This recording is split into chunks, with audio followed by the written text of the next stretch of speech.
Hello everyone, welcome to our channel where we learn science in the simplest way।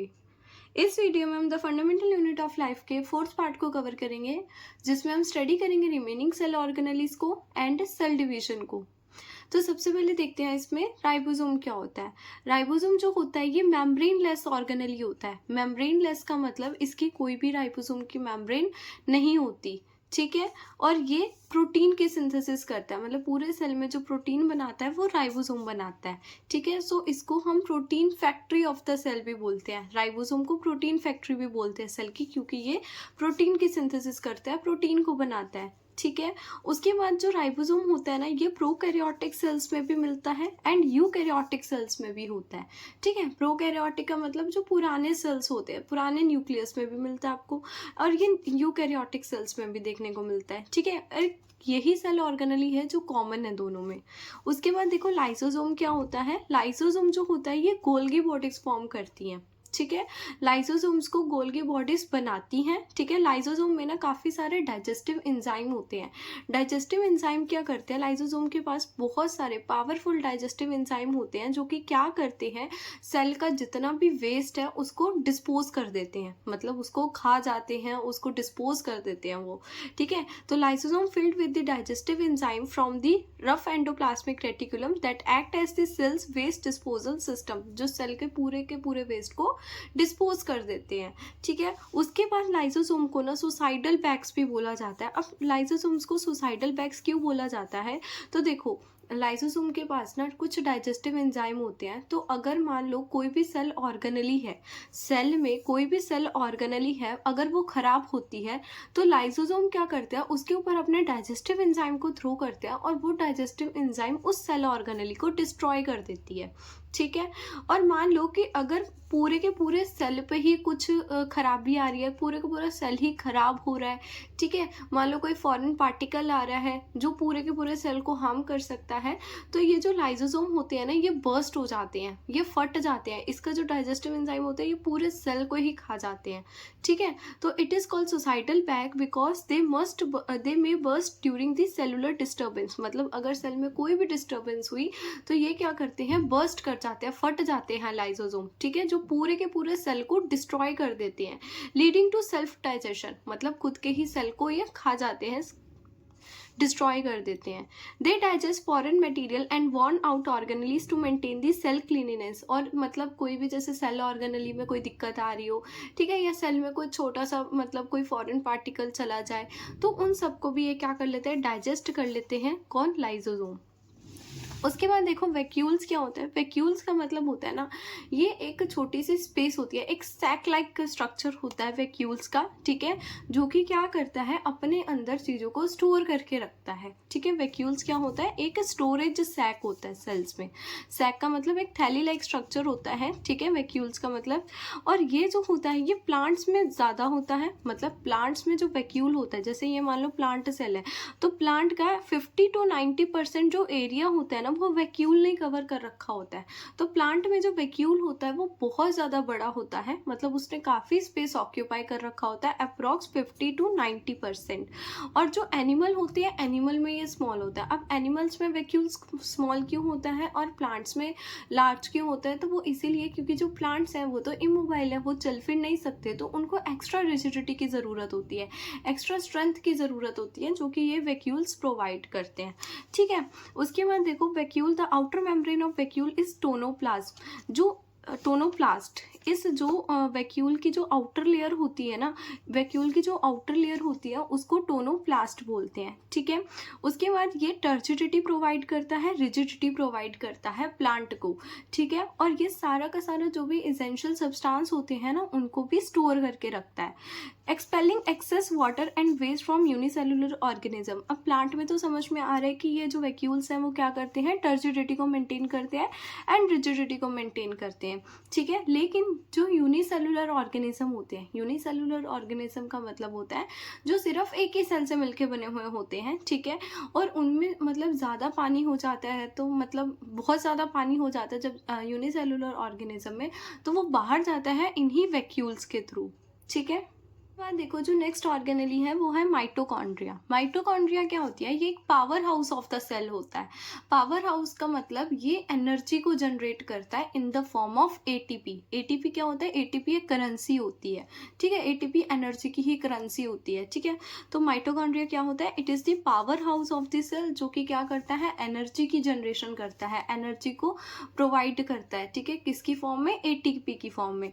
अब ये जो mitochondria का structure होता है ये कुछ ऐसे दिखता है। इसकी दो फोल्डिंग्स होती हैं, मतलब इसकी दो लेयर्स होती हैं, एक होती है आउटर लेयर, एक होती है इनर लेयर। जो आउटर लेयर होती है ना उसमें काफ़ी सारे क्या होते हैं, पोर्स होते हैं, मतलब उसमें थोड़े थोड़े छेद होते हैं, पोरस होती है वो जो आउटर लेयर होती है। और जो इनर लेयर होती है ना वो ऐसे फोल्डेड होती है, मतलब उसमें काफ़ी सारे ऐसे फोल्डिंग्स होती हैं, जैसे ये बना रखा है, ऐसी कुछ फोल्डिंग्स होती हैं। और इन फोल्डिंग्स को क्या बोलते हैं, क्रिस्टे बोलते हैं, ठीक है। उसके बाद ये जो इनर फोल्ड होते हैं ना ये सरफेस एरिया को बढ़ा देते हैं, सरफेस एरिया को इंक्रीज कर देते हैं ताकि एटीपी की जनरेशन सही से हो, ठीक है। The cell's energy currency, ATP क्या है, सेल की एनर्जी करेंसी है, मतलब माइटोकॉन्ड्रिया जो एनर्जी को जनरेट कर रहा है वो एटीपी की फॉर्म में कर रहा है, ठीक है। अब जो माइटोकॉन्ड्रिया होता है, सबसे इंपॉर्टेंट, माइटोकॉन्ड्रिया के पास अपना खुद का डीएनए होता है एंड अपना खुद का राइबोसोम होते हैं, ठीक है। डीएनए भी खुद का होता है इनके पास और राइबोसोम होता है। इसका मतलब प्लस माइटोकॉन्ड्रिया पावर हाउस तो है और ये प्रोटीन्स भी बना सकता है माइटोकॉन्ड्रिया, ठीक है। उसके बाद देखते हैं नेक्स्ट ऑर्गेनेली जो कि है प्लास्टिड। प्लास्टिड का मतलब देखो, प्लास्टिड में भी खुद का डीएनए होता है, ठीक है।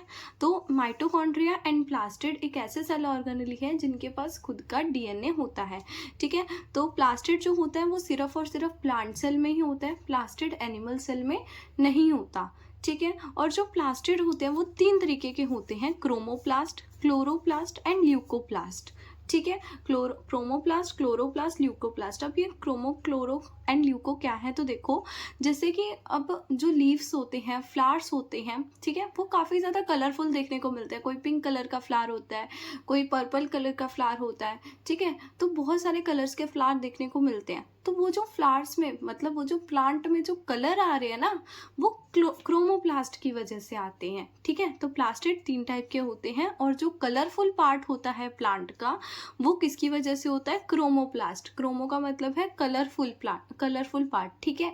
तो जो भी प्लांट का कलरफुल पार्ट होगा, जैसे उसका फ्लावर का कलर पिंक है, पर्पल है, ठीक है, मतलब जो भी कलर होगा वो सब किसकी वजह से होता है, chromoplast, except green colour. Green colour जो प्लांट्स में होता है वो क्लोरोप्लास्ट की वजह से होता है। जैसे कि हमने छोटी क्लासेस में भी स्टडी करा है कि ग्रीन प्लांट्स के पास क्या होता है, क्लोरोफिल होती है, ठीक है, जो फर्दर फोटोसिंथेसिस में, फोटोसिंथेसिस के प्रोसेस में यूज़ आती है, ठीक है, जो सनलाइट को एब्जॉर्ब करती है, ठीक है। तो वो जो ग्रीन कलर होता है प्लांट्स में वो क्लोरोप्लास्ट की वजह से होता है। एंड ल्यूकोप्लास्ट का मतलब होता है जिन प्लांट के पास कोई भी कलर नहीं होता। तो कलरफुल वाला होता है क्रोमोप्लास्ट की वजह से, ग्रीन कलर होता है क्लोरोप्लास्ट की वजह से, एंड ल्यूकोप्लास्ट का मतलब कोई भी कलर नहीं होना, ठीक है। उसके बाद देखो सेल डिवीजन क्या होता है। सेल डिवीजन से मतलब है सेल का डिवाइड होना। सेल का डिवाइड होना, तो सेल डिवीजन एक ऐसा प्रोसेस होता है जिसमें हमारे नए सेल्स की जनरेशन होती है, नए सेल फॉर्म होते हैं, नए सेल बनते हैं, ठीक है। अब देखो सेल डिवीजन में होता क्या है, एक तो होता है पुराना सेल, ठीक है, जिसको क्या बोलते हैं, पेरेंट सेल। एक होता है पुराना सेल जिसको क्या बोलते हैं, पेरेंट सेल। अब ये जो पेरेंट सेल होता है ना ये डिवाइड करता है और ये नए सेल्स को फॉर्म करता है, ठीक है। जैसे इस सेल ने डिवाइड करा और इसने दो नए सेल्स बना दिए जो कि क्या है, डॉटर सेल, ठीक है।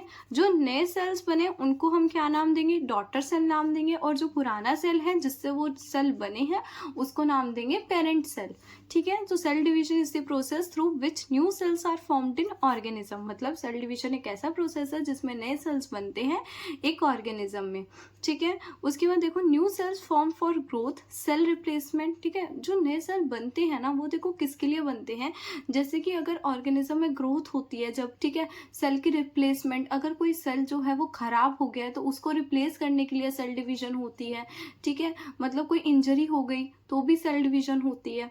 और सेल डिवीजन के होते हैं दो टाइप, एक होता है माइटोसिस, दूसरा होता है मियोसिस। माइटोसिस देखो क्या होता है, जब एक पेरेंट सेल से दो डॉटर सेल बनती है, जब एक पेरेंट सेल से दो डॉटर सेल बनेंगी तो उसको बोलते हैं माइटोसिस। और माइटोसिस में जो क्रोमोसोम नंबर रहता है, ठीक है, जो क्रोमोसोम नंबर रहता है वो सेम रहता है, मतलब जितना पेरेंट सेल का क्रोमोसोम नंबर होगा उतना ही डॉटर सेल का क्रोमोसोम नंबर होगा। जैसे मान लो पेरेंट सेल का क्रोमोसोम नंबर है 12, तो डॉटर सेल का जो क्रोमोसोम नंबर रहेगा वो भी 12 ही रहेगा, ठीक है। तो it is an equational division, ये इक्वेशनल डिवीजन होती है, मतलब क्रोमोसोम जो रहते हैं वो सेम रहते हैं पेरेंट सेल में भी एंड डॉटर सेल में भी। उसके बाद two daughter cell are formed, mitosis में दो डॉटर सेल फॉर्म होती हैं and daughter cell have same number of chromosome, और जो डॉटर सेल होते हैं उनके पास जो क्रोमोसोम का नंबर होता है वो सेम होता है।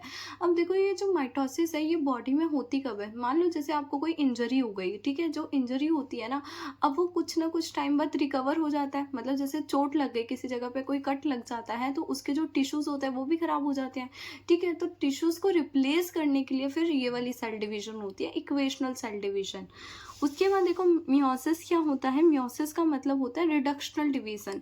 रिडक्शनल डिवीजन से मतलब है जैसे एक सेल है, मान लो ये पेरेंट सेल है, पेरेंट सेल से यहाँ पे 4 डॉटर सेल बनती हैं, कितनी डॉटर सेल बनेगी, 4 डॉटर सेल बनती है एक पेरेंट सेल से, ठीक है। और यहाँ पे जो क्रोमोसोम नंबर रहता है वो हाफ हो जाता है, जैसे इसमें 12, पेरेंट सेल के पास 12 नंबर ऑफ क्रोमोसोम है तो सारे डॉटर सेल के पास हाफ नंबर ऑफ क्रोमोसोम जाएंगे, जैसे 6 इसके पास, 6 इसके पास, 6 इसके पास, 6 इसके पास, half number of the chromosome हर एक डॉटर सेल के पास जाएंगे, इसीलिए इसको क्या बोलते हैं, रिडक्शनल डिवीजन बोलते हैं, ठीक है।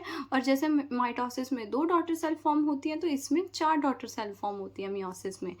और उसके बाद जो डॉटर सेल होते हैं उनका जो नंबर होता है क्रोमोसोम का वो कैसा होता है, हाफ होता है। जैसे माइटोसिस इंजरी वगैरह के टाइम पे होती है तो ये कब होती है, it is responsible for the production of gamete. Meiosis जो होती है ये रिप्रोडक्शन के टाइम पे होती है, ठीक है, रिप्रोडक्शन के टाइम पे होती है गैमेट्स की फॉर्मेशन करने के लिए। गैमेट्स का मतलब होता है जो सेक्स सेल होते हैं, ठीक है। तो ये था इस चैप्टर का लास्ट टॉपिक, इसी के साथ जो चैप्टर है वो खत्म।